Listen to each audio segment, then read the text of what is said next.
They always did. With their soft bodies, their primitive technology, and their quaint insistence on diplomacy before conquest.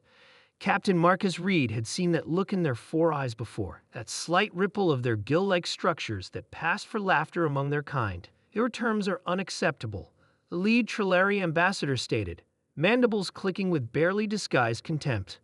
Humanity will surrender its outer colonies or face immediate consequences. Reed maintained his composure.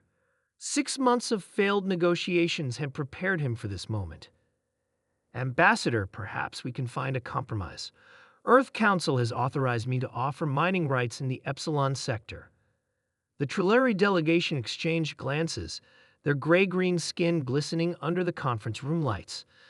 The lead ambassador's translator unit clicked as he responded.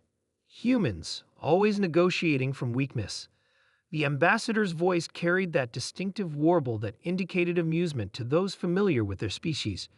Your species has been amusing, but your usefulness has ended. We have already dispatched our battle fleet. This meeting was merely courtesy. Admiral Patel, seated beside Reed, showed no reaction. Her dark eyes remained fixed on the alien delegation, her hands folded neatly on the polished table. I see, Reed said, his voice even. And when did your fleet launch, Ambassador? Free of your Earth days ago, they will reach your colonies within hours. The ambassador's gill structures rippled again with that unmistakable laughter. Your primitive defensive systems will make for an entertaining demonstration of tripletary superiority.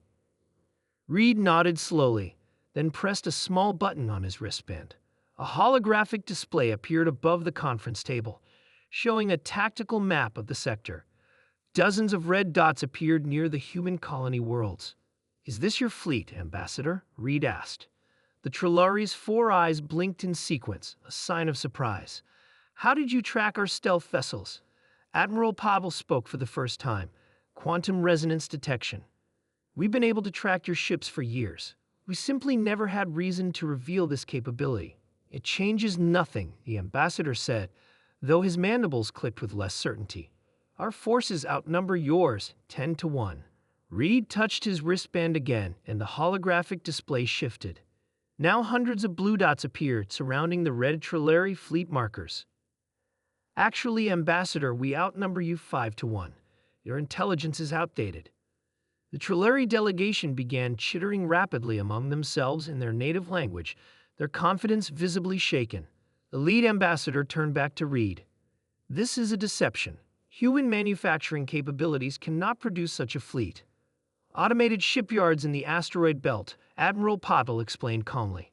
Operating continuously for the past decade. We anticipated this day might come. The ambassador's posture stiffened. Even so, our ships are technologically superior. Our energy weapons are impressive, Reed acknowledged. But there's something you should understand about humans, Ambassador.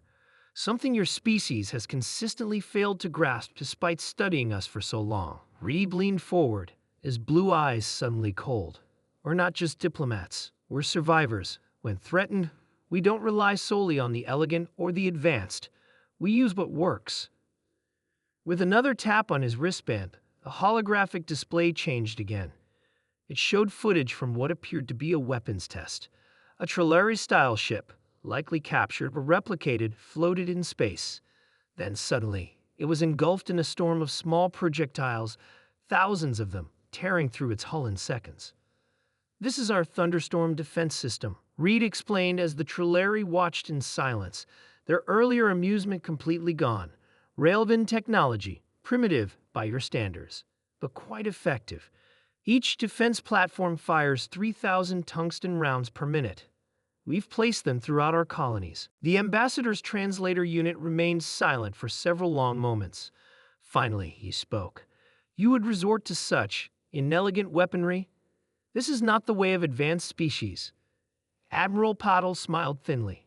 We never claimed to be elegant, Ambassador. Just effective. Your fleet has 20 minutes to reverse course, Reed added. After that, we can no longer guarantee their safety. The defense systems are automated and will fire on any Trillary vessel that crosses the boundary line. This is barbaric, the ambassador protested, gill structures now completely still. using solid projectiles instead of energy weapons. It's practically medieval. And yet, Reed said quietly, "You're no longer laughing."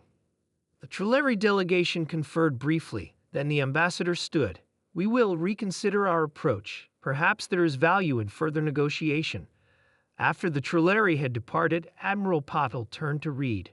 "Well played, Captain. Do you think they'll comply?" Reed watched the tactical display as the red dots of the Trulleri fleet slowly began changing course. "They will. The Trulleri respect strength above all else." He shut down the holographic display. "They've been laughing at humanity for too long, thinking our preference for diplomacy was weakness."